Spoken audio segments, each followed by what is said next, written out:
Land equation చేస్తే మాత్రమే. I'll answer for that. I'll answer for that. Please కూర్చోండి. దానికి సమాధానం చెప్తాను. గౌరవ సభ్యులు లేవనెత్తిన ప్రశ్నకి అధ్యక్ష, ఇది ఫండమెంటల్ రెస్పాన్సిబిలిటీ, ప్రాథమిక బాధ్యత. స్వచ్ఛమైన నీరుతో పాటు గ్రామాలు స్వచ్ఛంగా శుభ్రత ఉండటం చాలా ఇది మనందరి బాధ్యత. ముఖ్యంగా ఈ ప్రభుత్వం రాగానే గౌరవ సభ్యులు లేవనెత్తింది, అసలు ఇంత చెత్త కలెక్ట్ అవుతూ ఉంది. మెయిన్ మనకున్న సమస్య మనకి సరైన స్థలాలు లేవు దానికి సేకరించడానికి.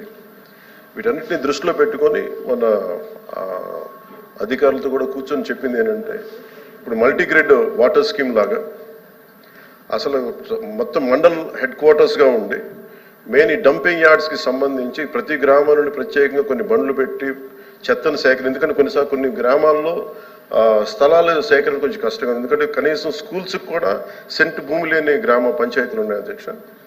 అందుకని ప్రత్యేకించి మేము ఆలోచిస్తుంది ఏంటంటే, ప్రతి ఒక 10-12 గ్రామాలని ఒక ఉమ్మడిగా తీసుకొని వాటికి సంబంధించి ఒక కామన్ డంపింగ్ యార్డ్ని తీసుకొని ప్రతిపాదన చేస్తున్నాం అధ్యక్ష.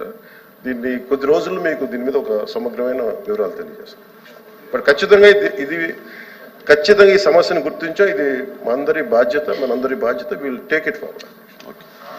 Question number 13502 deputy chief minister గారు.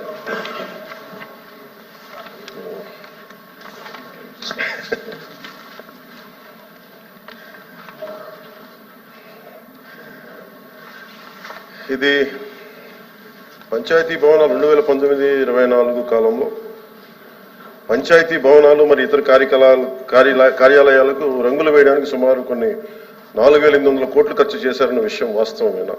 ఇలాంటి 2-3 సార్లు ఉన్నాయి అధ్యక్ష. 2019-24 పంచాయతీ భవనాలకు నేను ఇవ్వగలిగే క్లారిటీ దీనికి సంబంధించి అధ్యక్ష, 2019-24 పంచాయతీ భవనాలకు గ్రామ సచివాలయాలకు మాత్రమే రంగులు వేయడానికి 101.81 కోట్ల మొత్తాన్ని ఖర్చు చేయడం జరిగింది అధ్యక్ష. రంగులు వేయడానికి ఖర్చు చేసిన మొత్తంలో 49.8 కోట్ల మొత్తాన్ని పెయింటింగ్ వేయడానికి